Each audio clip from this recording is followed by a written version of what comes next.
Kangkung dikenal sebagai salah satu lumbung padi terbesar di Jawa Barat.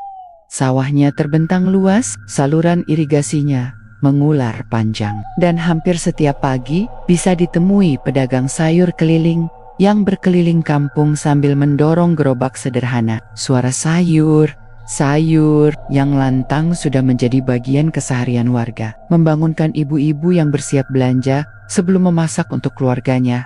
Di antara sekian banyak pedagang, ada seorang pria bernama Ujang.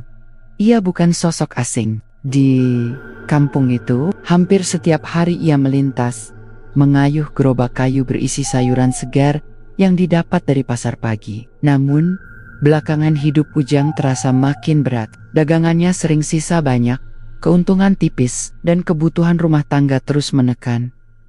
Meski begitu, tidak ada yang menyangka, di balik senyumnya saat menawarkan sayur, Ujang menyimpan keresahan mendalam. Dan keresahan itulah yang kelak menyeretnya pada jalan yang tak pernah ia bayangkan sebelumnya. Fajar baru saja merekah di langit Karawang. Kabut tipis masih menggantung di atas hamparan sawah luas yang mengelilingi kampung kecil di pinggiran kota. Udara pagi terasa dingin menusuk, tapi juga segar, disertai bau lumpur basah yang khas dari petak-petak sawah yang baru ditanami. Di jalan tanah yang masih lembab oleh embun, terdengar suara roda gerobak berdecit. Gerobak itu sederhana, terbuat dari kayu dengan roda besi yang mulai berkarat. Di atasnya tersusun SAYUR-MAYUR seadanya.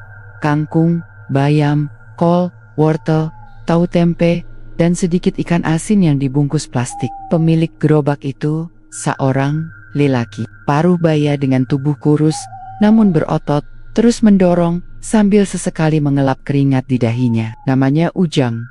Ujang sudah belasan tahun menjalani rutinitas yang sama. Bangun dini hari, pergi ke pasar subuh dengan sepeda ontel tua, membeli sayuran dalam jumlah kecil, lalu menyusunnya di gerobak kayu yang menjadi saksi hidupnya. Setelah itu, ia berkeliling kampung dari gang ke gang, berteriak lantang menawarkan dagangan, sayur, kangkung, bayam, tempe. Begitu suaranya bersohet sahutan dengan ayam berkokok di kejauhan. Pagi itu, beberapa ibu rumah tangga keluar rumah, sebagian masih berkemben handuk, sebagian lain dengan daster kusam. Mereka menghampiri gerobak Ujang, memilih sayur yang akan dimasak untuk keluarga. Ujang tersenyum ramah, meski matanya tampak lelah. Tangannya cekatan mengambil timbangan gantung, mengikatkan kantong plastik kecil, lalu menyerahkan belanjaan dengan suara serak tapi hangat. "Berapa, Jang?" tanya seorang ibu. 5.000 aja, Bu. Nanti kalau mau tambah sambal terasi, saya kasih bonus cabai rawit sedikit, jawab Ujang sambil tersenyum. Meski begitu, dagangan pagi itu tak banyak yang laku. Banyak ibu-ibu yang hanya membeli sayur seadanya. Beberapa malah menawar dengan harga lebih rendah dari yang Ujang tawarkan. Ujang tidak bisa menolak. Ia takut kalau terlalu kaku. Pelanggan enggan belanja ke gerobaknya lagi. Menjelang siang, matahari mulai meninggi. Ujang mendorong gerobaknya ke tepi jalan besar, berharap ada pembeli lain.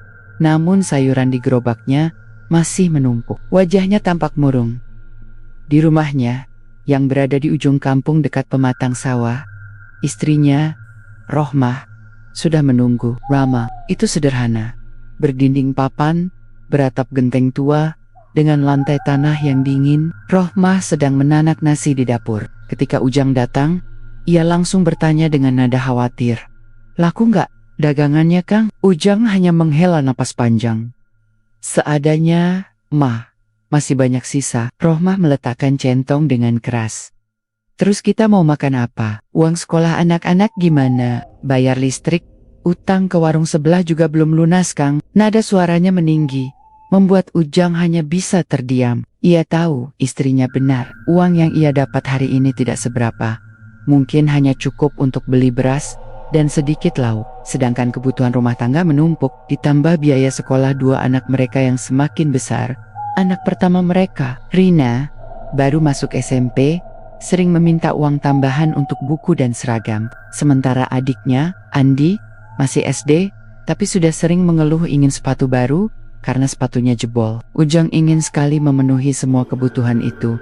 Tapi apa deh, Hasil dagangannya sering tak sebanding dengan tenaga yang ia keluarkan setiap hari. Kalau terus begini, Kang, kita bisa habis, nggak ada kemajuan.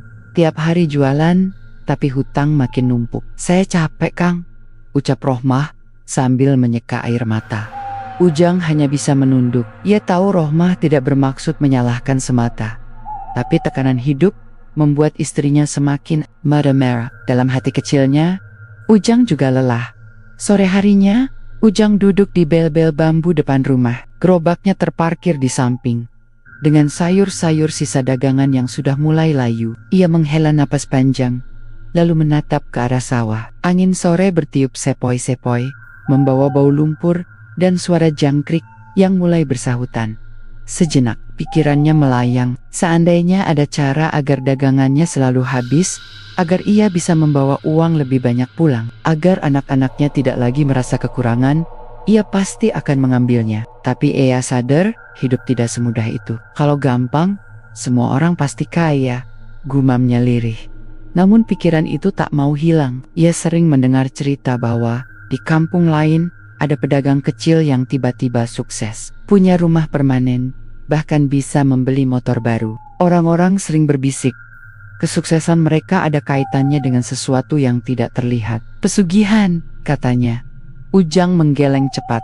Astagfirullah, jangan sampai kepikiran ke situ, ucapnya pelan. Tapi bayangan wajah istrinya yang murung dan anak Kenania yang serba kekurangan kembali menghantui malam itu. Selepas Isya, Ujang berjalan ke warung kopi di dekat perempatan kampung. Warung itu sederhana, hanya gubuk kayu dengan lampu petromak yang menggantung redup. Di sana beberapa orang duduk, sebagian pedagang kecil, sebagian petani, ngobrol sambil menyeruput kopi hitam panas. Asap rokok mengepul tebal di udara.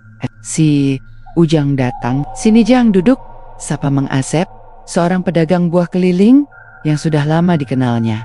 Ujang duduk, memesan kopi pahit. Obrolan di warung itu ringan, mulai dari harga gabah, politik kampung, sampai kisah-kisah aneh yang sering jadi bumbu malam. Di sela obrolan, Mang Asep tiba-tiba nyeletuk dengan suara agak direndahkan. "Jang, kau dagangan kok makin sepi ya? Dulu kan lumayan lancar." Ujang hanya nyengir kecut. Namanya usaha, Sep, kadang laku, kadang gak. Tapi belakangan memang susah. Mang Asep mencondongkan badan, suaranya makin pelan. "Ada cara cepat kalau kau mau. Tapi ya, gak semua orang berani." Ujang mengernyit. "Maksudnya apa?" "Pesugihan, Jang," jawab Asep singkat. Ujang terkekeh, mencoba menutupi rasa tidak nyaman. "Ah, jangan bercanda, Sep. Itu mah urusan setan. Terserah kau percaya atau enggak. Tapi kau tahu kan si Tarman, pedagang bakso keliling di kampung sebelah. Dulu susah hidupnya, sekarang punya rumah baru, motor, dagangannya laris. Katanya sih dia ada perjanjian di irigasi tua," kata Asep sambil menyesap rokoknya dalam-dalam.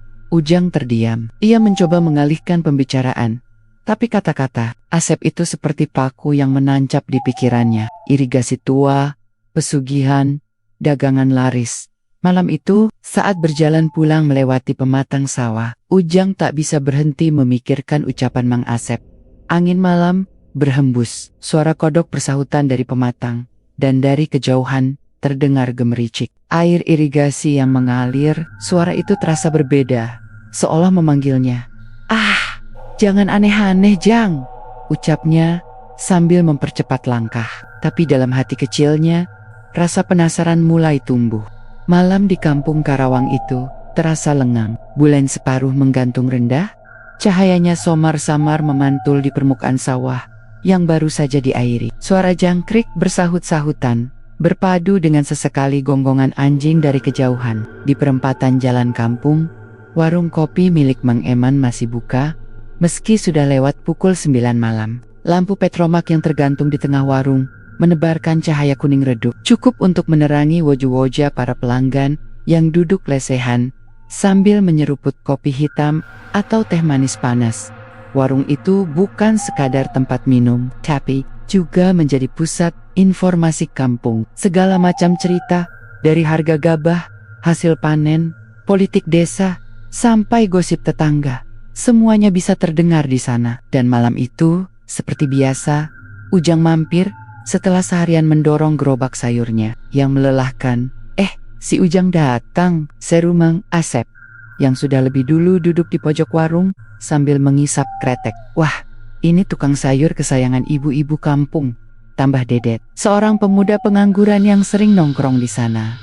Ujang hanya tersenyum tipis, lalu duduk bersila. Kopi pahit, men, katanya pada Mang Eman, pemilik warung. Tak lama, segelas kopi hitam panas tersaji. Aromanya harum bercampur bau rokok yang memenuhi ruangan. Obrolan di warung malam itu awalnya ringan. Mereka membicarakan cuaca yang tak menentu, harga cabai yang naik turun, hingga keluhan soal jalan kampung yang rusak. Sesekali terdengar tawa keras, membuat suasana warung yang sederhana itu terasa hangat, meski lampunya temaram. Namun, di sela-sela obrolan, Mang Asep menoleh pada Ujang dengan pandangan serius. Ia mencondongkan tubuh, suaranya diturunkan seolah takut terdengar orang lain. Jang, gimana daganganmu sekarang? Masih susah laku? Tanyanya. Ujang menarik napas panjang, lalu mengangguk lemah.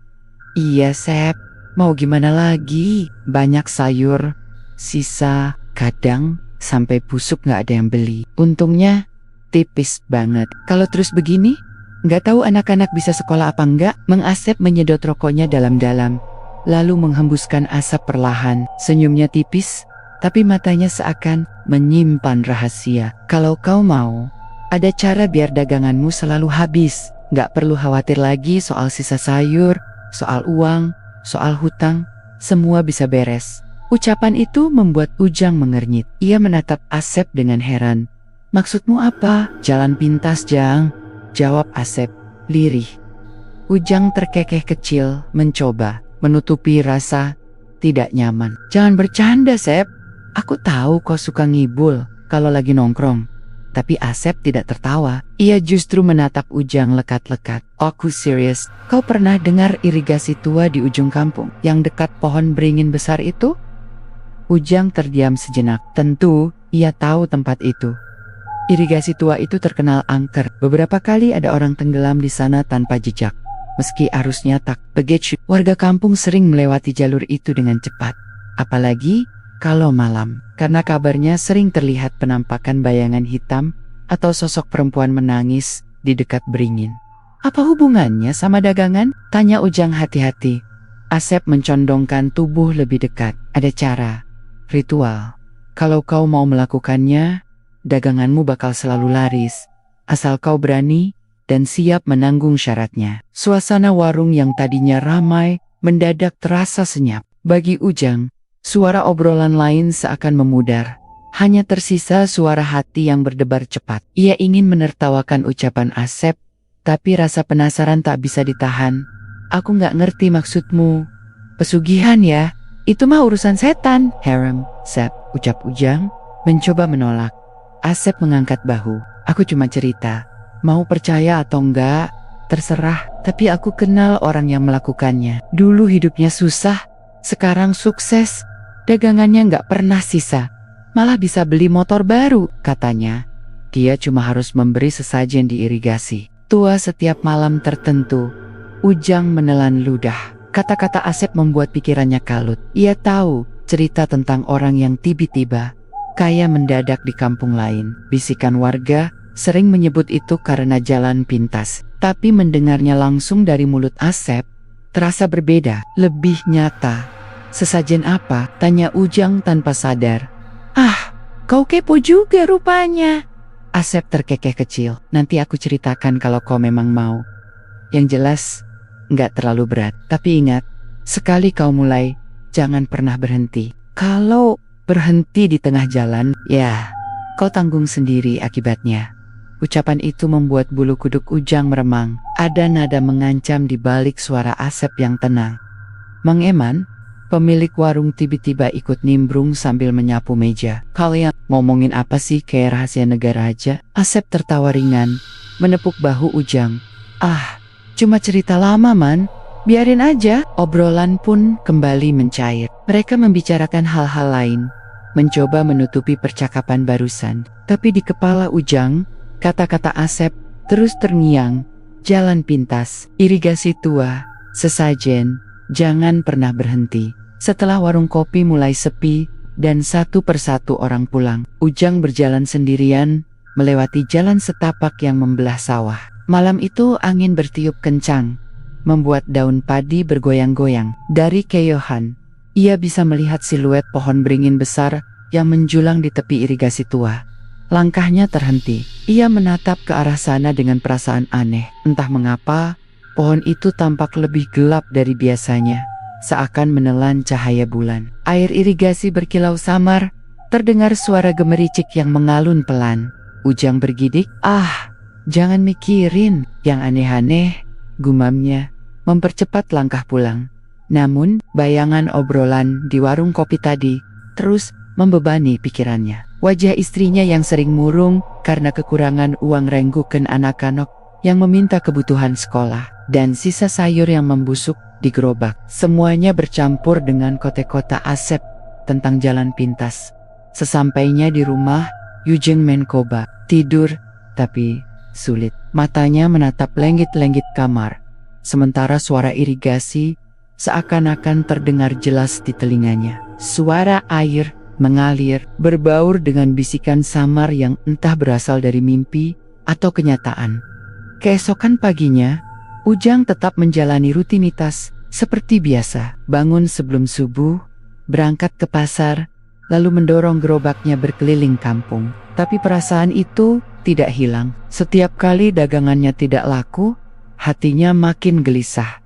Siang itu, ketika ia menghitung uang hasil jualan, wajah Rohmah kembali muram. "Kang, ini gak cukup. Listrik nunggak, anak-anak butuh buku. Sampai kapan kita begini?" Katanya lirih. Ujang hanya bisa diam. Kata-kata istrinya seperti cambuk, dan tanpa ia sadari, benih godaan itu semakin tumbuh. Bayangan irigasi tua dan sesajen yang disebut Asep seakan menariknya, menawarkan harapan baru di tengah rasa putus asa. Malam nanti, pikirnya, ia harus bicara lebih serius dengan Asep. Hari-hari berikutnya terasa semakin berat bagi Ujang. Matahari seakan lebih terik dari biasanya. Keringat lebih deras bercucuran saat ia mendorong gerobak sayur berkeliling kampung. Tapi yang paling membuat dadanya sesak adalah ketika sampai siang, isi gerobaknya masih penuh. Sayur mayur yang seharusnya habis untuk belanja ibu-ibu kampung malah banyak yang tersisa. Beberapa pelanggan tetapnya mulai jarang membeli. Ada yang bilang sayur Ujang agak layu, ada pula yang beralasan sudah belanja di pasar. Padahal Ujang tahu sebenarnya uang mereka terbatas, sehingga mereka lebih memilih membeli yang lebih murah. Setiap kali ia menghitung uang hasil dagang, wajahnya langsung muram. Untung tipis, kadang malah rugi. Sementara kebutuhan rumah tangga tak pernah berhenti. Saat pulang membawa gerobak yang masih terisi penuh, Rohmah menyambutnya dengan wajah kesal. "Masih banyak sisa, Kang?" tanyanya dengan nada tajam. Ujang meletakkan gerobak di samping rumah, lalu menghela napas panjang. "Iya mah, entah kenapa sekarang orang-orang jarang beli." Rohmah menggeleng lemah, matanya berkaca-kaca. "Kang, aku capek, kita hidup begini terus. Utang di warung makin numpuk, aku malu tiap kali belanja harus janji bayar besok. Anak juga sering malu sama temon-temonnya, karena selalu kekurangan." Ujang hanya terdiam. Kata-kata istrinya itu bagai pisau yang menusuk jantungnya. Ia tahu Rohmah tidak bermaksud jahat, tapi tekanan itu terasa semakin berat. Malamnya, setelah makan seadanya, Ujang duduk di bali bambu depan rumah. Angin malam bertiup pelan, suara kodok dari sawah bersahut-sahutan. Tapi hati Ujang tidak tenang. Pikirannya kembali melayang ke obrolan di warung kopi beberapa malam lalu bersama Mang Asep. Jalan pintas, irigasi tua, sesajen, dagangan laris kota-kota itu terus terngiang. Ia mencoba menepis, membaca istighfar berulang kali. Tapi wajah Rohmah yang muram dan anak kenania yang serba kekurangan selalu muncul di benaknya. Kalau ada cara, biar dagangan habis. Apa salahnya dicoba? Bisiknya pada diri sendiri. "Aku kan cuma pengen keluarga bisa makan layak." Ujang memejamkan mata. Hatinya bimbang. Ia tahu, kalau benar itu pesugihan, pasti ada harga yang harus dibayar. Tapi ia juga sadar, Kalau terus begini, keluarganya bisa makin terpuruk keesokan harinya. Setelah selesai berdagang, Ujang kembali mampir ke warung kopi Mang Eman. Ia sengaja datang agak malam. Ketika warung sudah mulai sepi, benar saja, hanya ada Mang Eman yang sibuk merapikan gelas, dan Mang Asep yang duduk sambil merokok di pojokan. "Sep," sapa Ujang sambil duduk. Mang Asep melirik, lalu tersenyum tipis. "Heh, si tukang sayur, ada apa? Kau kelihatan pucat, Jang." Ujang menatap meja kayu yang penuh bekas noda kopi. Tangannya meremas lutut, ragu untuk bicara. Tapi akhirnya ia memberanikan diri. "Asep, waktu itu kau bilang soal jalan pintas, aku pengen tahu lebih jelas. Apa benar ada cara supaya dagangan selalu laris?" Mang Asep terdiam sejenak. Asap rokoknya mengepul ke udara. Senyumnya muncul lagi. Kali ini lebih lebar. "Aku sudah duga kau bakal datang, Jang." Ujang menelan ludah.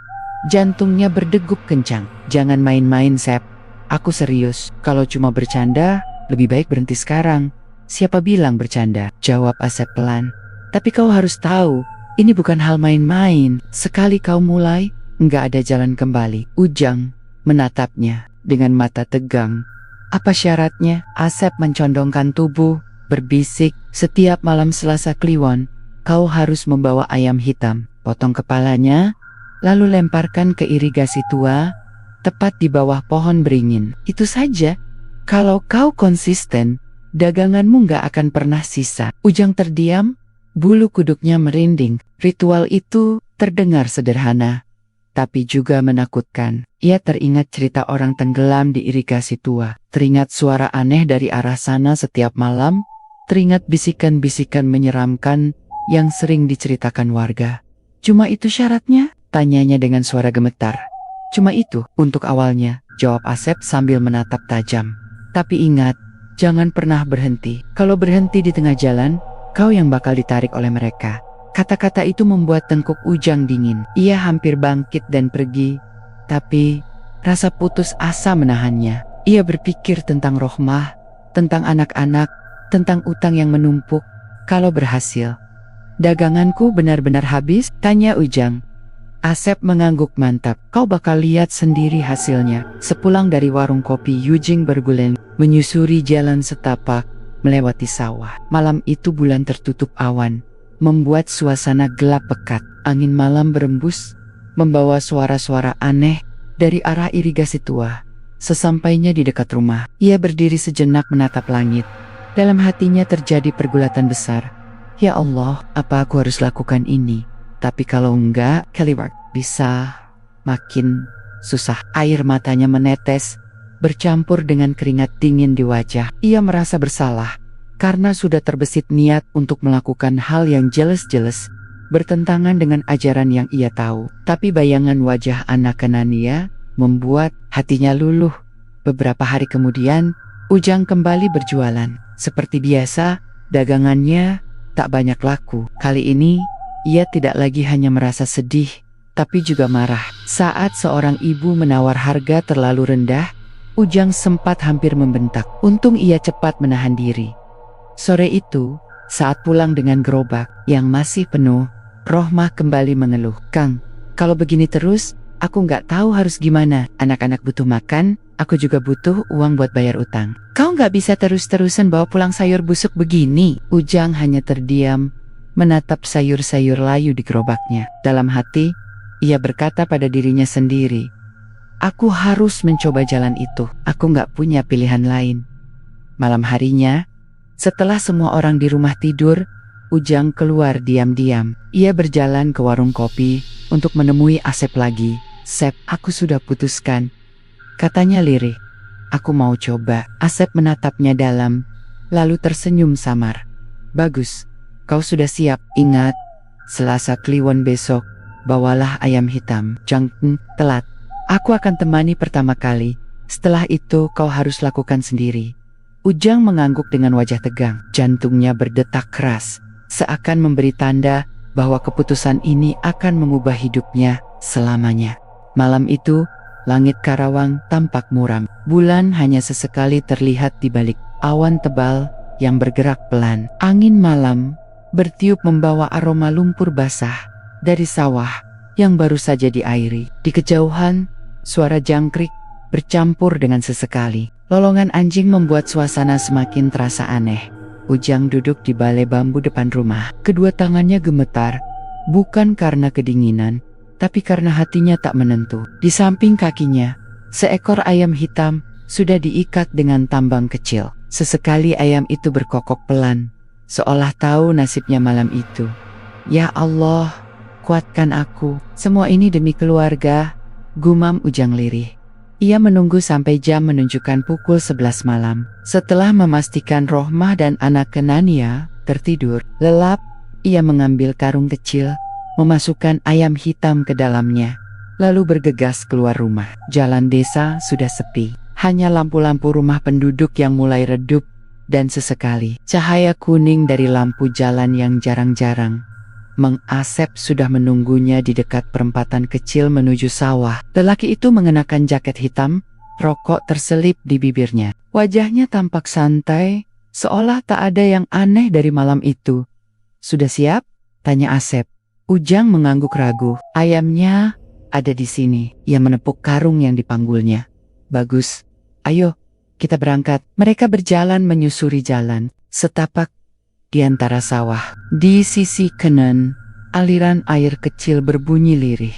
Sementara di kejauhan, terdengar suara air irigasi besar mengalir deras. Semakin dekat ke arah irigasi tua, suasana semakin berbeda. Angin bertiup dingin, menusuk tulang, dan suara-suara malam terasa lebih seolah semua makhluk hidup enggan mendekat ke sana.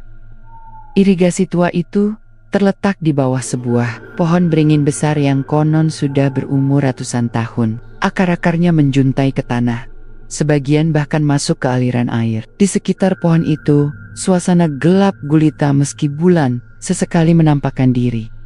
Saat mereka sampai, Ujang spontan merinding.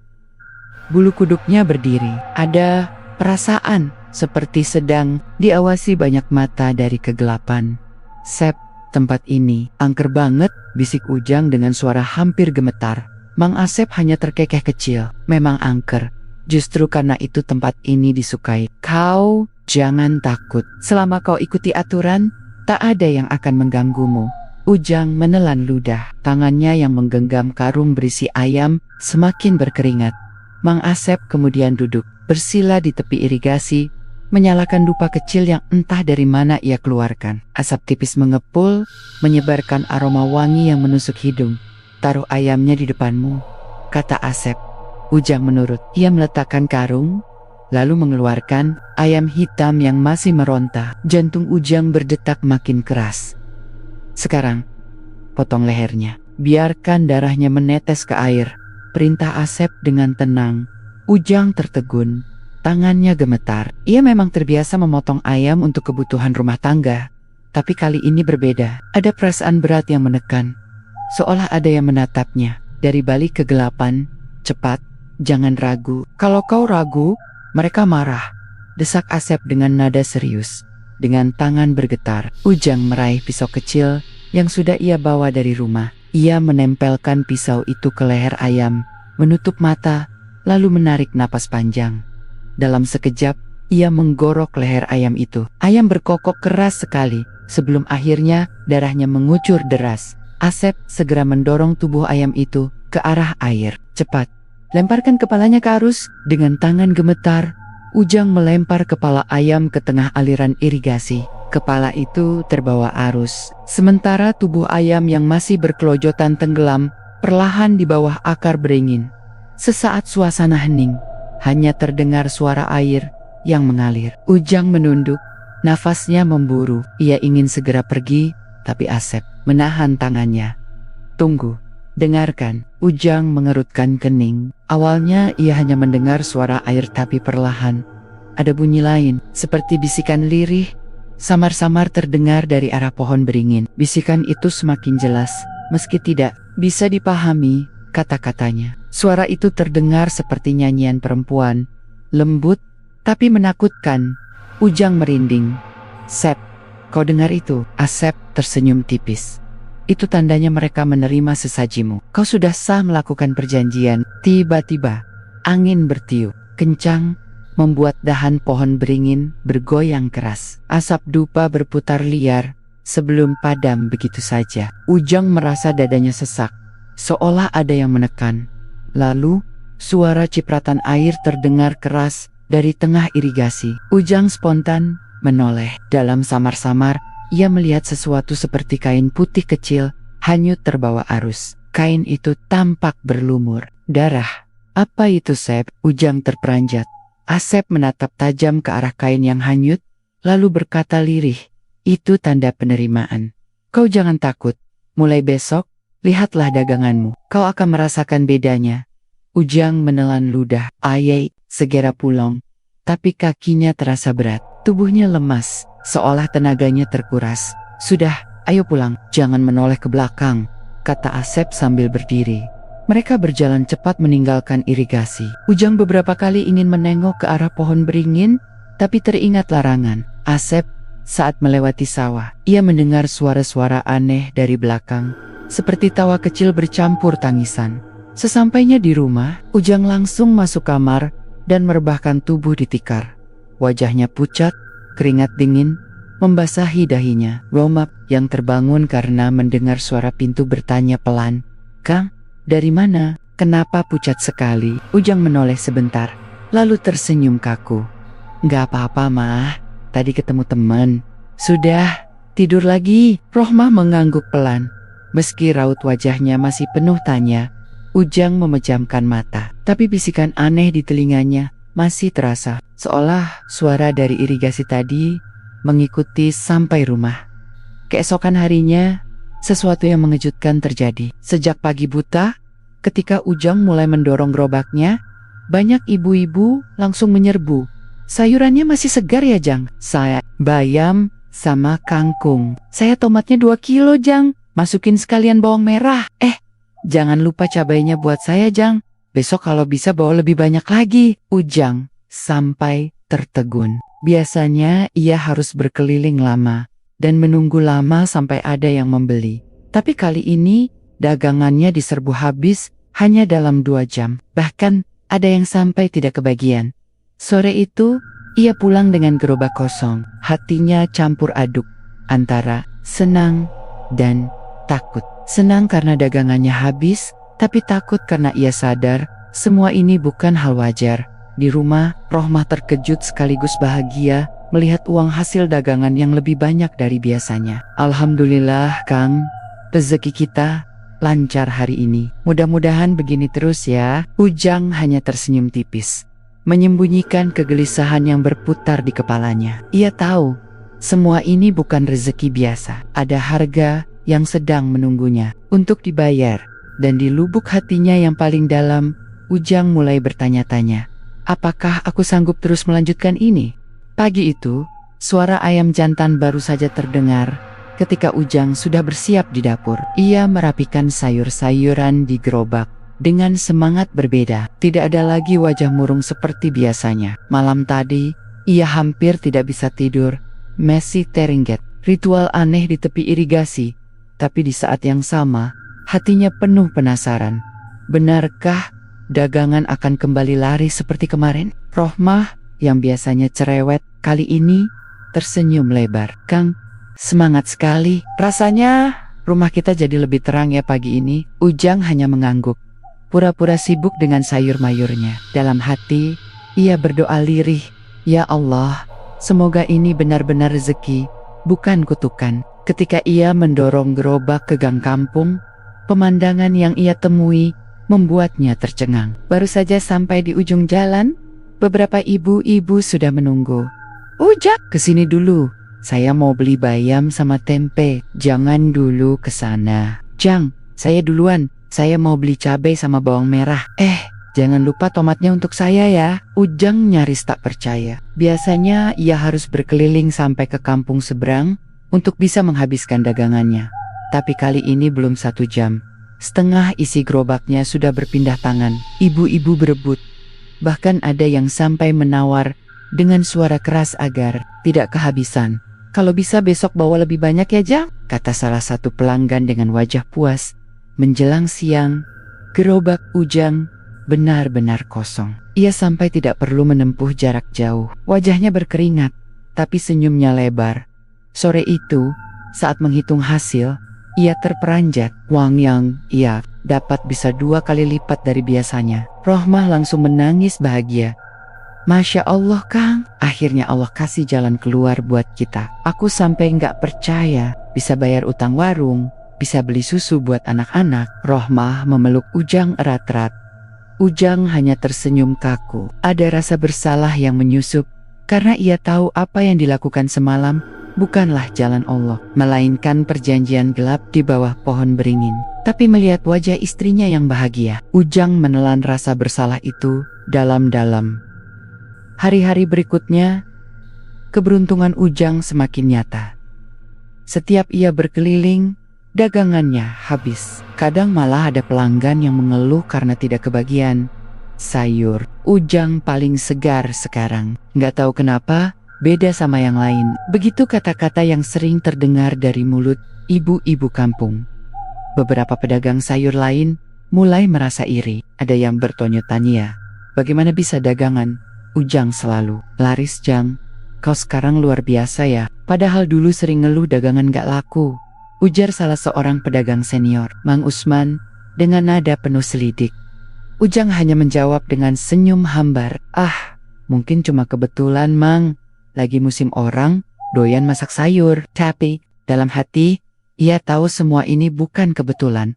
Meski hidupnya mulai membaik, ada sesuatu yang berubah dalam diri. Ujang malam-malamnya tidak lagi tenang. Ia sering terbangun tiba-tiba. Keringat dingin membasahi tubuh karena mimpi buruk yang selalu sama.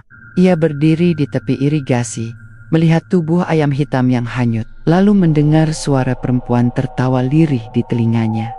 Kadang, suara itu muncul bahkan ketika ia terjaga. Saat duduk sendirian di balai bambu, telinganya seperti mendengar bisikan pelan. Ujang, jangan berhenti, teruskan. Setiap kali suara itu datang, bulu kuduknya berdiri. Ia langsung membaca doa sekenanya. Tapi suara itu tidak sepenuhnya hilang. Rohmah mulai menyadari perubahan sikap suaminya. Akhir-akhir ini, kau sering melamun. Ada apa? Apa kau masih kepikiran soal utang? Kan sekarang sudah mulai lunas, tanya Rohmah suatu malam. Ujang menggeleng, berusaha tersenyum. Enggak apa-apa, Mah. Mungkin cuma capek, padahal sebenarnya hatinya resah. Ia tahu ritual itu harus terus dilakukan setiap malam Selasa Kliwon. Dan hari itu semakin dekat. Malam menjelang Selasa Kliwon, Ujang kembali menyiapkan ayam hitam. Kali ini, ia tidak lagi ditemani Mang Asep sesuai janji. Ia harus melakukannya sendiri. Saat memasukkan ayam ke karung, tangannya gemetar. Kenapa harus aku? Kenapa aku setuju waktu itu? Batinnya berontak. Tapi ketika ia mengingat wajah Rohmah dan anak-anak yang kini bisa makan layak, hatinya luluh. Semua ini demi mereka, aku harus kuat. Ia berjalan menuju irigasi tua. Angin malam terasa lebih dingin dari biasanya. Bulan pucat menggantung di langit, menyorot samar pohon beringin yang menjulang angker. Sesampainya di sana, Ujang melakukan ritual persis seperti yang diajarkan Asep. Potong leher ayam, darahnya jatuh ke air, lalu kepala dilempar ke arus. Tiba-tiba, dari balik kegelapan, terdengar suara tawa lirih yang sama dengan mimpinya. Kali ini, lebih jelas, suara perempuan, lembut tapi menggetarkan hati. Matanya main kari-kari sumber suara, tapi tidak ada siapa-siapa. Air irigasi bergelombang sendiri, meski angin tidak berhembus kencang. Dari sela akar pohon beringin, ia melihat sesuatu bergerak, seperti kain putih yang muncul sebentar, lalu lenyap. Ya Allah, Ujang mundur pelan, lalu buru-buru meninggalkan tempat itu tanpa menoleh ke belakang. Sejak malam itu, Ujang semakin gelisah. Dagangannya tetap laris, tapi perasaan takut terus menghantuinya. Ia juga mulai sering kehilangan kesabaran. Ketika seorang pelanggan menawar harga terlalu rendah, Ujang mentekak. Warga terkejut, karena biasanya ia ramah dan sabar. Jang, kenapa kau sekarang gampang marah? Tanya salah satu tetangga. Ujang hanya menggeleng, lalu pergi terburu-buru. Di rumah, Rohmah juga mulai merasakan hal aneh. Kadang saat tengah malam, ia terbangun dan mendapati Ujang tidak ada di sampingnya. Ketika ia mencari, Ujang duduk di depan rumah, menatap kosong ke arah sawah. "Kang, kau kenapa?" Ujang terkejut. Seolah baru sadar. "Nggak apa-apa, Mah. Aku cuma kepikiran dagangan besok." Tapi tatapannya kosong. Seperti orang yang sedang memikirkan sesuatu yang tidak bisa dijelaskan. Hari berganti, dan keberuntungan Ujang semakin besar. Ia bisa membeli perabot baru, bahkan membayar sebagian besar utangnya. Warga mulai membicarakan perubahan nasibnya. Cepat sekali Ujang berubah. "Ya, katanya sekarang dagangannya habis terus." "Iya, aku juga heran. Padahal dulu sering ngeluh." Gosip mulai beredar. Ada yang menduga Ujang pakai cara gaib. Ujang yang mendengar desas-desus itu hanya bisa tertawa hambar. Namun, dalam hatinya, ia tahu gosip itu tidak salah. Malam menjelang, Ujang kembali duduk di bali bambu. Suara jangkrik bersahutan, tapi di telinganya, suara lain ikut terdengar. Bisikan, "Itu lagi. Ujang, kau sudah memilih jalan ini. Jangan berhenti. Sebentar lagi kau akan dapat lebih banyak." Ujang menutup telinga dengan kedua tangannya, menggigil ketakutan. Tapi suara itu tetap terdengar, bahkan semakin jelas. Malam itu, ia sadar satu hal. Ia tidak lagi mengendalikan keadaan. Ia mulai dikendalikan oleh sesuatu yang tak terlihat. Hari-hari berlalu dengan cepat. Dari luar, hidup keluarga Ujang tampak jauh lebih baik. Dagangannya selalu habis, dapur tak pernah kosong, dan utang yang dulu menjerat perlahan bisa terbayar. Bahkan, Ujang sudah bisa membeli sepeda baru untuk anak sulungnya. Sebuah hal yang dulu hanya jadi mimpi.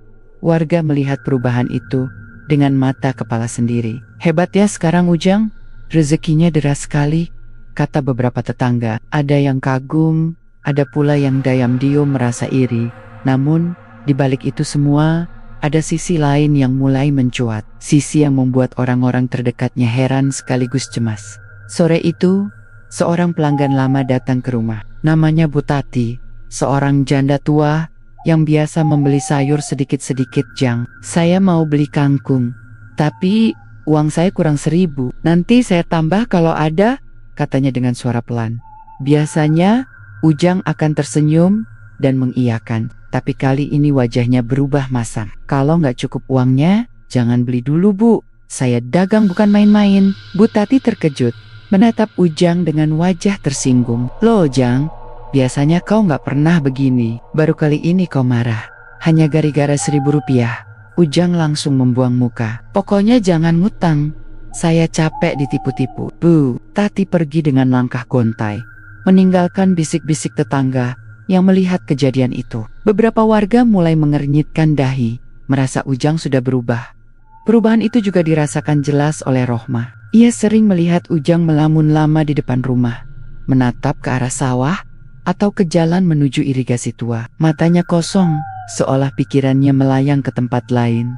"Kang, kenapa sih? Akhir-akhir ini kau sering bengong? Kau sakit?" tanya Rohmah suatu malam. Ujang tersentak, seolah baru sadar. "Enggak Ma, aku cuma capek mikirin dagangan." Tapi jawaban itu tidak meyakinkan. Malam-malam berikutnya, Rohmah beberapa kali terbangun dan mendapati suaminya tidak ada di sampingnya. Ketika ia keluar, Ujang duduk di balai bambu sambil berbisik-bisik sendiri. "Ujang, kau ngomong sama siapa?" tanya Rohmah dengan suara bergetar. Ujang kaget, lalu berdiri cepat-cepat. "Enggak Ma, kau salah dengar. Sudah tidur lagi." Tapi Rohmah yakin, tadi jelas ia mendengar Ujang seperti bercakap dengan seseorang. Setiap malam menjelang Selasa Kliwon, Ujang semakin gelisah. Ia tidak pernah absen membawa ayam hitam ke irigasi tua. Kadang ia berangkat dengan wajah murung, kadang dengan wajah datar tanpa ekspresi. Suatu malam, seorang anak kecil bernama Andi yang rumahnya dekat sawah kebetulan melihat Ujang berjalan. Tergesa membawa sesuatu dalam karung. Rasa penasaran membuat Andi diam-diam mengikutinya dari kejauhan. Dari balik semak, Andi melihat Ujang berdiri di tepi irigasi, melempar sesuatu ke dalam air. Saat itu, Andi jelas mendengar suara tawa perempuan menggema dari arah pohon beringin. Suaranya menyeramkan, membuat bulu kuduk Andi berdiri. Ketakutan, Andi lari terbirit-birit pulang. Sejak malam itu, ia sering mimpi buruk dan menolak bermain ke sawah. Ketika ibunya bertanya, Andi hanya menjawab singkat, "Aku lihat Kang Ujang." Di irigasi, ada suara perempuan ketawa. Kabar itu cepat menyebar di kampung. Beberapa warga mulai mengaitkan cerita Andi dengan perubahan sikap Ujang desas-desis. Makin ramai, meski tidak ada yang berani menegur langsung. Selain mudah marah, Ujang juga mulai bersikap dingin terhadap keluarganya. Ia jarang bercanda dengan anak-anaknya. Saat mereka mencoba mendekat, Ujang lebih sering mengusir. "Ayah capek, jangan berisik," bentaknya suatu malam. Ketika anaknya hanya minta ditemani belajar, anak-anaknya terdiam, menunduk, lalu masuk ke kamar dengan wajah sedih. Rohmah yang melihat kejadian itu menegur pelan. "Kang, kenapa kau sekarang kasar sama anak-anak? Mereka hanya ingin dekat denganmu." Ujang terdiam sejenak, lalu menghela napas panjang. Aku nggak tahu, Mah. Rasanya kepalaku sering penuh, aku nggak bisa tenang." Rohmah menatap suaminya dengan cemas. Dalam hatinya, ia mulai curiga ada sesuatu yang disembunyikan Ujang. Suatu malam, Ujang duduk sendirian di depan rumah. Angin malam bertiup pelan, tapi hatinya terasa panas. Ia menutup telinga, tapi suara itu kembali datang.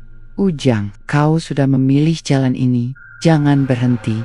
Kau akan lebih kaya, lebih kuat." Ujang menggigil. "Pergi! Jangan ganggu aku," bisiknya. Namun suara itu tidak hilang, malah semakin keras, seakan berada tepat di samping telinganya. "Beri lebih banyak, bukan hanya ayam." Sebentar lagi waktunya. Ujang menutup wajah dengan kedua tangannya. Air matanya keluar, bercampur dengan keringat dingin. "Aku hanya ingin daganganku laris, bukan yang lain." Tapi bisikan itu berubah jadi tawa lirih, lalu hilang begitu saja. Keesokan harinya, Rohmah memberanikan diri bicara serius. "Kang, aku ingin tahu, apa yang sebenarnya kau lakukan? Daganganmu tiba-tiba laris, tapi sikapmu berubah. Malam-malam kau pergi, aku takut." Ujang terdiam lama. Wajahnya pucat. "Jangan tanya meka-meka, Mah. Semua ini demi kita." "Demi kita bagaimana, Kang? Kalau caramu salah, apa artinya uang banyak? Kalau kita kehilangan dirimu, aku takut melihatmu berubah seperti ini." Ujang membuang muka, lalu masuk ke kamar tanpa berkata-kata lagi. Sejak saat itu, jarak antara Ujang dan keluarganya makin terasa. Rohmah hanya bisa berdoa, berharap suaminya segera sadar. Di kampung, gosip tentang Ujang semakin liar. Ada yang bilang ia memakai jimat. Ada pula yang bilang ia sudah bersekutu dengan penunggu irigasi. Beberapa warga mulai menjaga jarak. Bahkan ada yang melarang anak-anak mereka membeli sayur dari Ujang. "Aku nggak mau anakku dekat-dekat, takut ketularan nasib jelek," bisik seorang ibu pada temannya. Meski begitu, anehnya, dagangan Ujang tetap saja habis setiap hari.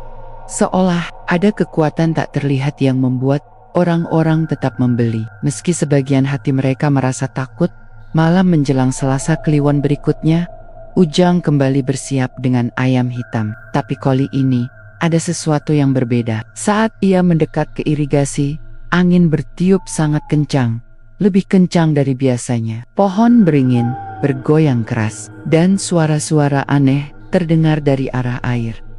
Ketika Ujang melempar kepala ayam, ia melihat sesuatu muncul sebentar dari dalam irigasi. Sosok berambut panjang, berpakaian putih, menatapnya dengan mata merah menyala. Hanya sekejap, lalu menghilang kembali ke dalam air.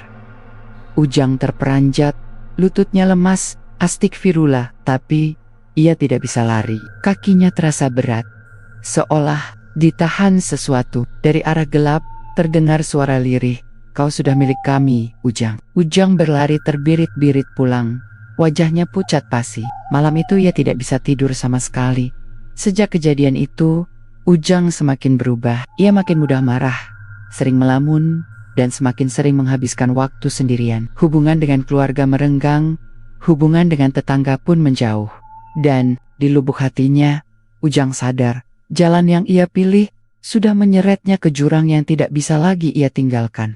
Pagi itu, udara Karawang masih terasa sejuk. Kabut tipis menggantung di atas sawah, sementara burung-burung kecil berterbangan di sekitar pematang. Ujang seperti biasa mendorong gerobaknya menyusuri gang kampung, menawarkan sayuran segar. Suaranya lantang, tapi wajahnya terlihat murung, mata sembab karena semalaman ia tak bisa tidur.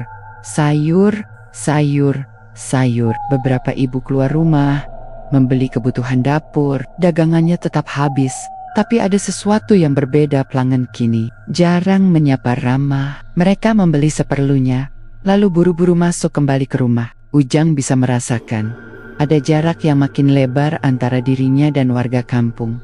Ia menunduk, pura-pura tak peduli. Dalam hatinya ia tahu, gosip tentang dirinya sudah menyebar.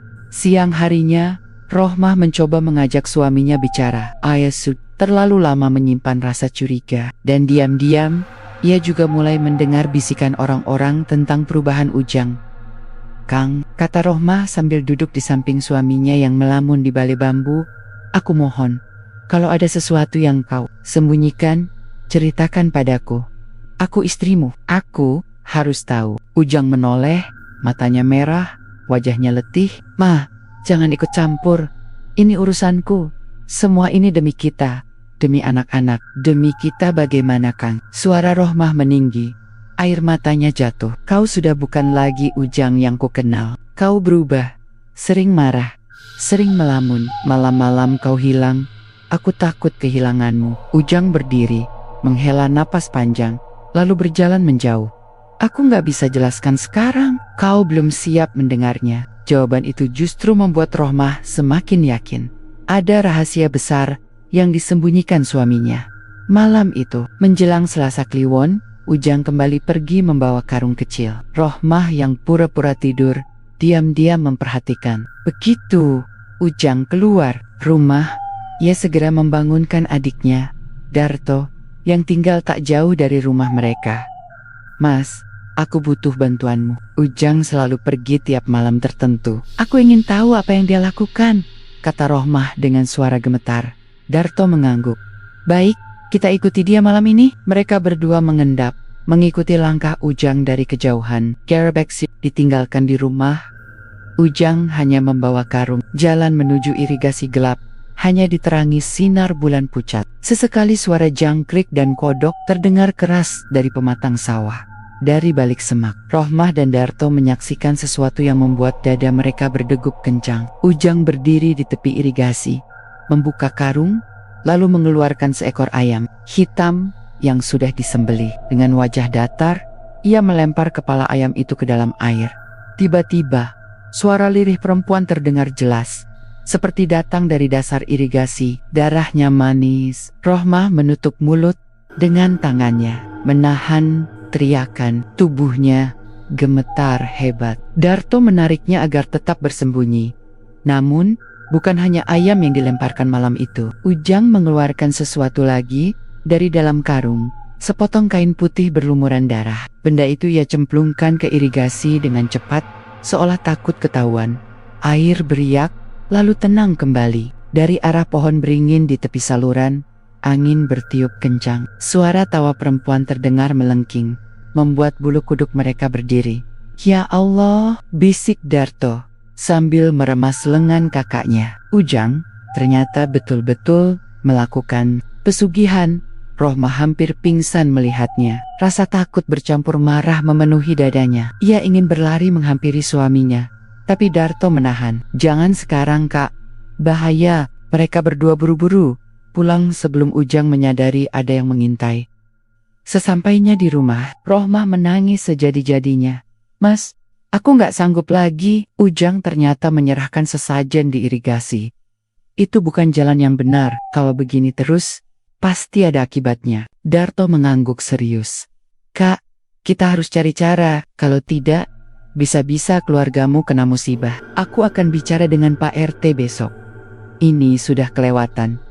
Rohmah hanya mengangguk lemah. Hatinya hancur. Ia tak pernah menyangka suami yang ia cintai tega masuk ke jalan gelap hanya demi uang. Keesokan harinya, kabar semakin cepat menyebar. Rupanya bukan hanya Rohmah dan Darto yang melihat. Anak kecil bernama Andi, yang dulu pernah menyaksikan Ujang diirigasi, akhirnya berani bicara lagi pada ibunya. "Ibu, aku lihat lagi Kang Ujang keirigasi. Dia bawa sesuatu." Terus ada suara perempuan ketawa. Katanya, polos ibunya langsung teringat gosip yang beredar, lalu membisikkan cerita itu pada tetangga. Dalam hitungan jam, hampir semua warga kampung membicarakan Ujang.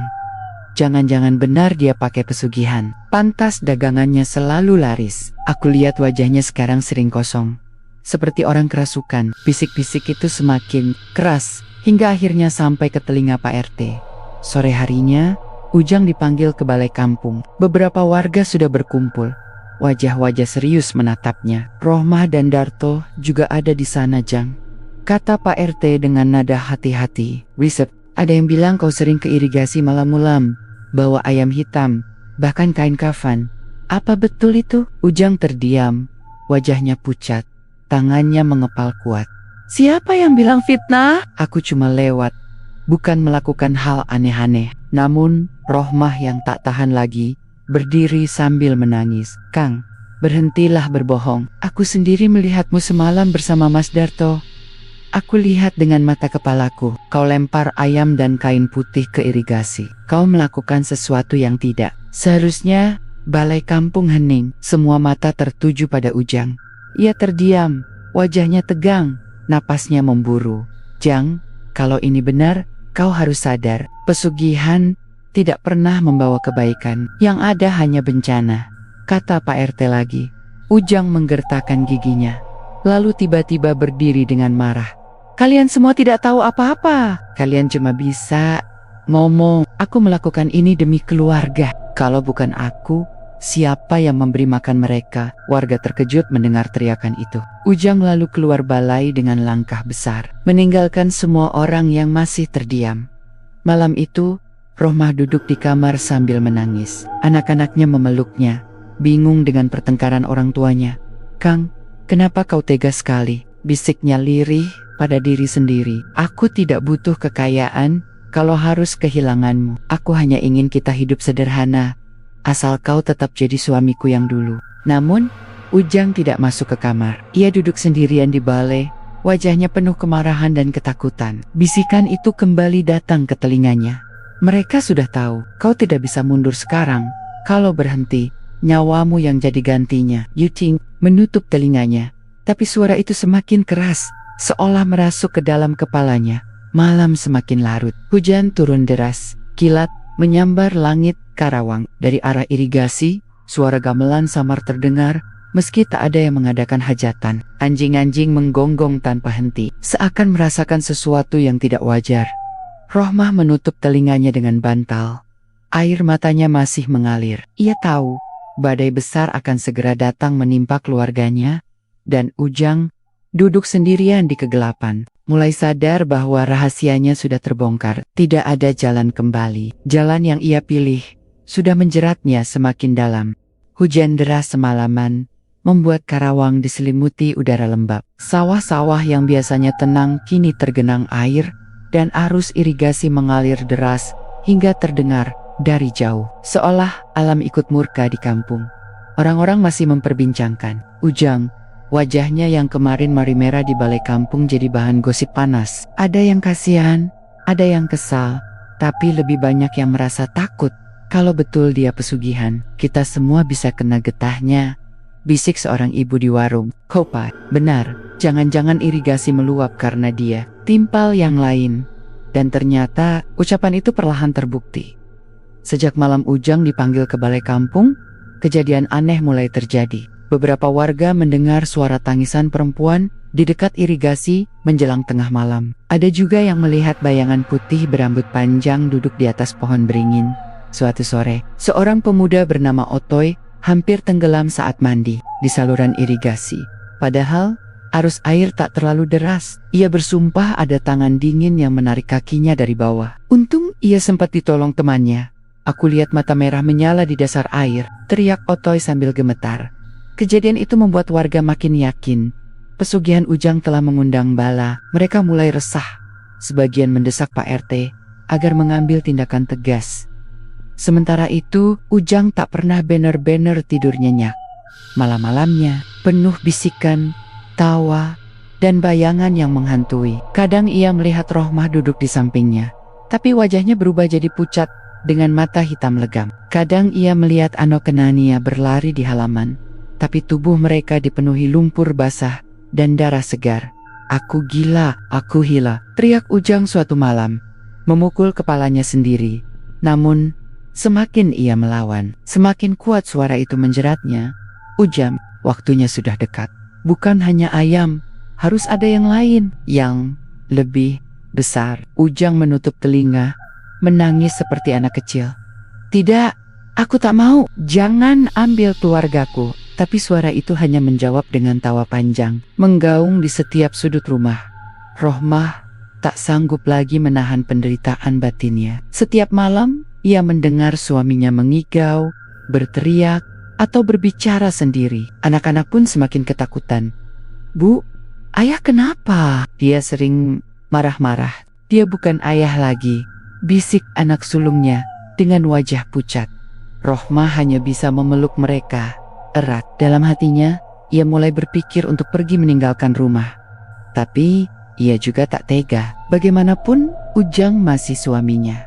Akhirnya, Rohmah mendatangi seorang kiai sepuh di kampung sebelah, Kiai Mustafa. Ia menceritakan semua yang ia lihat, ritual diirigasi, suara-suara aneh, hingga perubahan sikap Ujang. Kiai Mustafa menghela napas panjang. "Pesugihan itu ibarat perjanjian. Sekali kau masuk, sulit keluar. Kalau Ujang tak mau berhenti, akan ada tumbal. Dan biasanya tumbalnya bukan dia sendiri, tapi orang terdekat." Rohmah menutup wajahnya, menangis terseduh. Hari-hari berikutnya, anak bungsu Ujang mulai sakit-sakitan. Tubuhnya lemah, panas tinggi, dan sering mengigau. "Ibu, ada perempuan di dekat ranjangku. Rambutnya panjang sekali," katanya dengan suara lirih. Rohmah panik.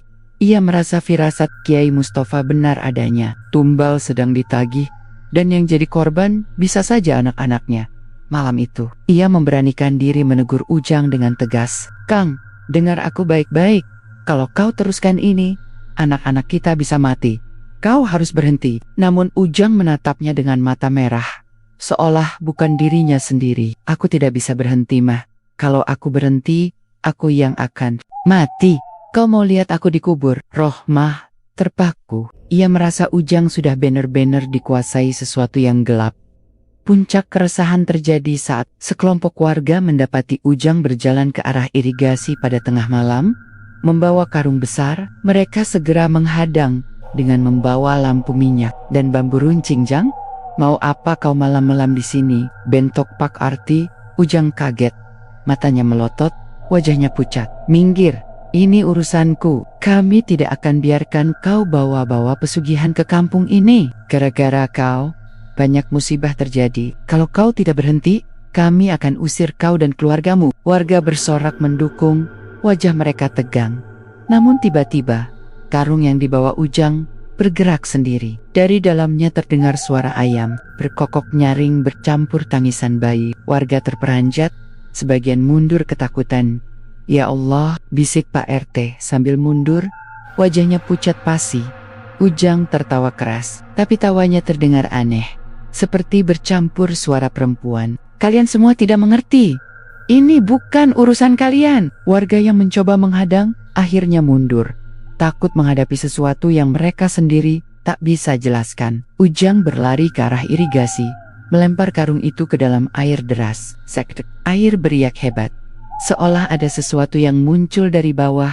Suara tawa perempuan menggema, bercampur dengan suara gamelan misterius. Pohon beringin di tepi saluran bergoyang kencang, meski angin tak bertiup.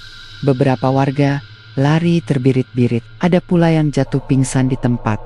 Sementara Ujang berdiri di tepi irigasi dengan wajah kosong, matanya menatap lurus ke dalam air. "Aku sudah menyerahkan semuanya. Jangan ganggu keluargaku," bisiknya. Di rumah, Rohmah yang gelisah akhirnya datang menyusul bersama Darto. Saat mereka tiba di irigasi, suasana mencekam. Warga berkerumun di kejauhan, tak ada yang berani mendekat Mereka melihat Ujang berdiri sendiri di tepi air. Wajahnya pucat, tangannya gemetar, air irigasi bergolak, seperti ada sesuatu besar yang berputar di bawah. "Kang, sadarlah!" teriak Rohmah sambil menangis. "Kau sudah terlalu jauh. Jangan serahkan dirimu ke mereka." Ujang menoleh, matanya berkaca-kaca. Aku tak bisa, Ma. Kalau aku berhenti, aku mati. Tapi kalau aku lanjut, mereka minta lebih. "Apa maksudmu?" tanya Rohmah dengan suara bergetar. "They won't tumble," bukan lagi ayam, tapi manusia, jawab Ujang lirih. Sebelum tubuhnya goyah, hampir terjatuh ke dalam irigasi. Rohmah menjerit histeris, sementara warga semakin kacau. Irigasi mengeluarkan suara gemuruh. Seperti sungai yang marah, dari dalam air tampak sekilas sosok putih berambut panjang dengan wajah menyeramkan menatap ke atas. Suaranya menggema di telinga semua orang. "Tumbal, waktunya sudah dekat." Warga lari pontang-panting, meninggalkan Rohmah dan Darto yang masih berusaha menarik Ujang menjauh dari tepi air. Dan sejak malam itu, tak ada satupun warga kampung yang berani mendekati irigasi setelah maghrib. Mereka percaya penunggu irigasi sudah menagih janji. Dan kali ini bukan hanya Ujang yang jadi taruhannya, tapi seluruh keluarganya. Langit Karawang malam itu gelap pekat, seperti ditutupi kain hitam. Hujan deras turun sejak sore, membuat saluran irigasi meluap. Airnya berwarna coklat keruh, bergemuruh seperti binatang buas yang mengamuk. Warga kampung berkerumun di tepi jalan, panik melihat arus deras mendekati pemukiman. Beberapa orang berteriak agar menutup pintu air, tapi tak ada yang berani mendekat. Semua masih trauma dengan kejadian malam sebelumnya. Saat sosok menyeramkan muncul di irigasi, di tengah kekacauan itu, Ujang justru berjalan sendirian ke arah aliran air. Pakaiannya basah kuyup, matanya kosong, wajahnya pucat pasi. Siala Eira yang menggerakkan tubuhnya tanpa bisa ia lawan. Jangan dekat-dekat air, bahaya!" teriak Pak Arti. Tapi Ujang tak menggubris. Ia terus melangkah. Kakinya menapak lumpur, seakan mendengar panggilan yang tak terdengar oleh orang lain. Saat Ujang berdiri di tepi irigasi, tiba-tiba hujan berhenti. Aneh, mandoduk sepi, tapi air justru bergolak semakin hebat. Dari dasar sungai terdengar suara lirih, seperti nyanyian gamelan bercampur suara perempuan merintih. "Uja Aang, waktunya sudah tiba." Ujang terhuyung, tubuhnya bergetar. "Tidak, aku sudah beri tumbal ayam, kambing. Apalagi yang kau mau? Darah manusia yang dekat denganmu." Ujang menutup telinga, tapi suaranya makin jelas. Rohmah yang berdiri agak jauh bersama Darto menjerit histeris. "Kang, lawan, jangan dengarkan mereka." Namun Ujang tiba-tiba menoleh ke arah istrinya. Tatapannya aneh, penuh kegilaan. Warga yang menyaksikan kejadian itu mulai panik. "Ya Allah, ini bukan manusia lagi. Ujang sudah dirasuki!" teriak seorang pemuda.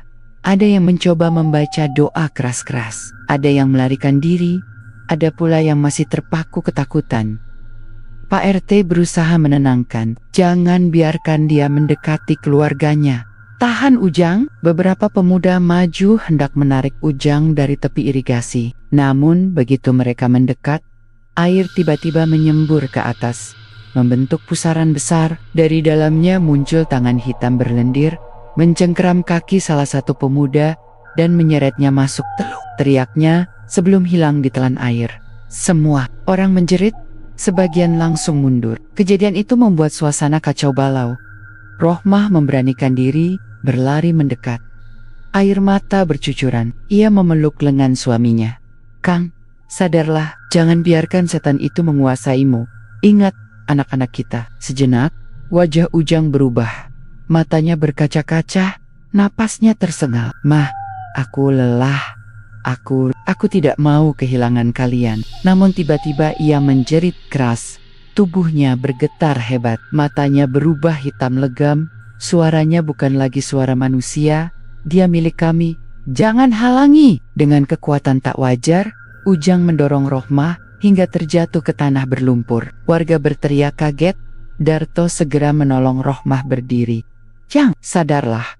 Kau mau jadi pembunuh istrimu sendiri, teriak Darto dengan marah. Tapi Ujang hanya tertawa. Tawanya menggema seperti banyak suara bercampur menjadi satu. Tak lama kemudian, tanggul irigasi jebol. Air meluap deras ke arah kampung, menenggelamkan sawah dan jalanan. Warga lari terbirit-birit sambil menjerit, membawa anak-anak mereka ke tempat lebih tinggi. Namun Ujang tetap berdiri di tepi air, tak peduli arus deras di sekitarnya. Seolah ada dinding tak kasat mata yang melindunginya dari terjangan banjir, dari pusaran air yang besar. Muncul bayangan perempuan berambut panjang dengan wajah pucat dan mata merah menyala. Tubuhnya menjulang, separuh di air, separuh di udara. Semua warga yang masih bertahan di dekat situ langsung jatuh bersujud, ketakutan melihat wujud penunggu irigasi yang menyeramkan. Waktunya tumbal, darah harus dibayar. Suaranya menggema.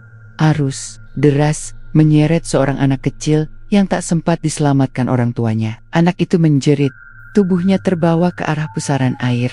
Rohmah berlari, ingin menolong, tapi terlalu jauh. Ujang yang berdiri paling dekat justru diam. Sesat terlihat normal, ia seperti ragu. Namun dalam sekejap, bayangan gelap kembali menguasai wajahnya. Bukannya menolong, Ujang justru mengangkat tangannya ke arah anak itu. Pusaran air semakin kuat, menyeret si anak lebih cepat ke dalam arus, hingga hilang ditelan kegelapan. Suara tangisan menggema di udara. Orang tua anak itu meraung histeris, sementara warga lain hanya bisa menatap ngeri. Ya Allah, Ujang jadi penyebab kematian anak itu, bisik seseorang dengan wajah pucat. Melihat itu, Rohmah tak kuat lagi. Ia berdiri dengan mata penuh amarah dan air mata. Cukup Kang, kalau kau teruskan, aku sendiri yang akan melawanmu. Ia meraih batu besar di tanah, hendak melemparkannya ke arah pusaran. Namun tiba-tiba, air memercik tinggi, menghantam tubuhnya, hingga terhempas ke belakang. Darto segera menolongnya lagi. Rohmah, kau tak bisa lawan sendiri, kita harus cari jalan lain. Tapi Rohmah menggeleng. Wajahnya keras. Kalau aku diam, anak-anakku yang akan jadi korban. Aku tak peduli mati sekalipun. Ujang kini melangkah ke tengah arus, berjalan. Di atas air sioliola permukaan itu, tanah padat. Tubuhnya tegak, wajahnya datar, tapi matanya hitam pekat. Semua sudah terlambat, katanya dengan suara berat. Tumbal manusia harus ada, kalau tidak, kampung ini akan habis. Packard Yang masih bertahan berteriak putus asa. Ujang, sadarlah, kalau kau teruskan, bukan hanya keluargamu, kita semua bisa binasa. Namun Ujang hanya tersenyum miring. Kalau kalian ingin selamat, biarkan aku menyerahkan satu jiwa, hanya satu. Setelah itu, kalian semua aman. Warga saling pandang, sebagian ketakutan, sebagian marah. Suasana semakin tegang. Jangan-jangan yang dimaksud tumbal itu istrinya sendiri, bisik seorang warga. Rohmah menegang, tubuhnya bergetar mendengar bisikan itu. Ia tahu kemungkinan itu benar adanya. Air semakin meluap, menghantam rumah Rama di pinggir sawah. Suara tangisan dan teriakan bercampur jadi satu. Tiba-tiba, dari dalam pusaran, muncul kepala kerbau hitam raksasa. Tanduknya menjulang, suaranya menderu, membuat tanah bergetar. Sosok perempuan berambut panjang tadi berdiri di atas kepala kerbau itu, menatap langsung ke arah Rohmah. Tumbal ada di sini. Darahnya cukup untuk kami. Semua warga mundur, kecuali Rohmah dan Darto yang masih bertahan. Ujang menoleh ke arah istrinya. Wajahnya penuh pergolakan. Sesaat matanya kembali normal. Ia berbisik lirih, "Mah, larilah, selamatkan anak-anak." Tapi seketika wajahnya berubah lagi. Matanya hitam. Ia melompat ke arah Rohmah dengan teriakan mengerikan. Hujan kembali turun, lebih deras dari sebelumnya. Petir menyambar, menyinari tubuh Ujang yang berdiri di atas arus deras, seakan ia bukan lagi manusia. Matanya hitam, suaranya berat, tubuhnya digerakkan sesuatu yang lebih kuat dari dirinya sendiri. Rohmah menatap suaminya dengan air mata bercucuran. "Kang, ini bukan dirimu, aku tahu. Jauh di dalam sana, kau masih Ujang yang kucintai." Namun yang menjawab justru suara lain. Suara berat bercampur serak. Dia sudah milik kami. Tak ada jalan kembali. Ujang melompat ke arah Rohmah. Darto sigap mendorong Rohmah ke samping, tubuhnya sendiri yang menerima hantaman. Mereka berguling di tanah, lumpur menempel di wajah dan pakaian. Ujang, sadarlah. Ini aku, Darto, sahabatmu sejak kecil. Teriaknya sambil menahan tubuh Ujang. Sesaat, mata Ujang terlihat normal. Nafasnya tersengal. Too long. Aku tak kuat. Namun, detik berikutnya, matanya kembali gelap. Dengan kekuatan tak wajar, Ujang mendorong Darto hingga terlempar ke tumpukan bambu. Darto menjerit. Darah mengalir dari lengannya. Rohmah berdiri. Tubuhnya gemetar, tapi matanya penuh tekad. Ia menggenggam batu besar di tangan, mendekati Ujang yang berjalan ke arahnya. Kang, kalau memang kau sudah tak bisa kembali, aku lebih rela mati di tanganmu, daripada melihatmu jadi budak iblis itu. Suaranya pecah, penuh keberanian, bercampur putus asa. Ujang berhenti. Wajahnya seperti bergolak, antara sadar dan tidak. Dari mulutnya, keluar suara erangan panjang. Jangan paksa aku, Mah. Aku tak mau menyakitimu. Air di belakang mereka semakin menggila. Pusaran raksasa membesar. Dari dalamnya keluar wujud makhluk perempuan berambut panjang, berdiri di atas kepala kerbau hitam. Sosok itu menunjuk langsung ke arah Rohmah. Darahnya, serahkan dia. Ujang memegang kepalanya. Tubuhnya bergetar hebat. Dua suara bertarung dalam dirinya. Suara gelap menuntut tumbal. Suara hatinya memohon jangan sakiti istri dan anak-anak. Tidak, aku tak mau. Kau tak boleh ambil mereka, teriak Ujang sambil memukal-mukal dadanya sendiri. Rohmah mendekat, memeluk tubuh suaminya yang gemetar. Kang, lawan, ingat anak-anak kita. Mereka butuh ayahnya. Sekilas, mata Ujang kembali normal. Ia menatap istrinya penuh sayang.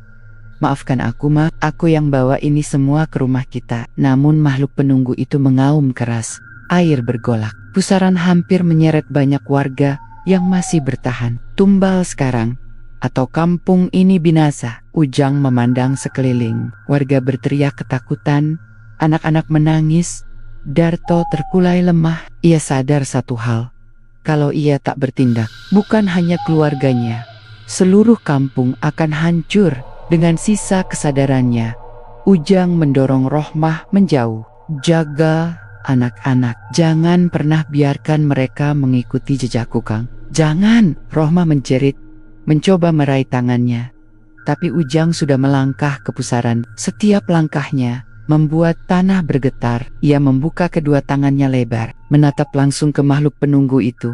Kalau memang harus ada tumbal, ambil aku yang salah. Jangan mereka, makhluk itu tertawa panjang. Kau pikir kami tak menginginkanmu? Justru kau yang paling pantas, karena kau yang memulai perjanjian ini. Air mendadak naik setinggi pohon kelapa, membentuk dinding raksasa. Warga berlari ketakutan, menjerit membaca doa. Rohmah berusaha maju, tapi arus mendorongnya mundur. Ia hanya bisa menangis melihat Ujang berdiri sendirian, tubuhnya diterpa angin kencang. Mah, tolong anak-anak kita. Jangan pernah biarkan mereka tahu ayahnya pengecut, teriak Ujang dengan suara terakhirnya. Sekejap kemudian, pusaran menelan tubuhnya. Air berputar semakin cepat, lalu menghantam keras hingga tubuh Ujang hilang tanpa jejak. Jeritan Rohmah pecah di antara derasnya hujan. Aneh, setelah Ujang lenyap, air yang tadinya menggila tiba-tiba surut. Pusaran hilang, hujan mereda. Penunggu itu pun lenyap bersama air. Warga terdiam. Sebagian masih terisak.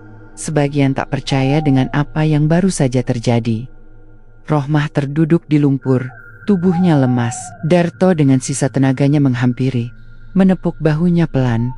Dia menyelamatkan kita semua. Beberapa hari kemudian, banjir surut. Kampung kembali seperti biasa. Meski banyak rumah rusak, jenazah Ujang tak pernah ditemukan. Namun sejak malam itu, irigasi tua dianggap lebih angker dari sebelumnya. Warga tak ada yang berani mendekat, apalagi saat malam Selasa Kliwon. Rohmah merawat anak Kenania seorang diri. Ia sering menangis diam-diam, tapi juga berusaha tegar. Di dalam hatinya, Ia percaya Ujang bukan mati sia-sia. Ia memilih menebus kesalahannya dengan nyawanya sendiri. Tapi cerita tak berhenti di sana. Beberapa bulan kemudian, ada pedagang sayur baru yang lewat di kampung. Wajahnya asing, tapi caranya menawarkan dagangan terasa janggal. Anehnya, setiap kali ia lewat, air irigasi di kejauhan terdengar bergolak pelan. Seperti menyambut. Warga berbisik-bisik, apakah itu hanya pedagang biasa? Atau Ujang telah kembali dengan wujud lain?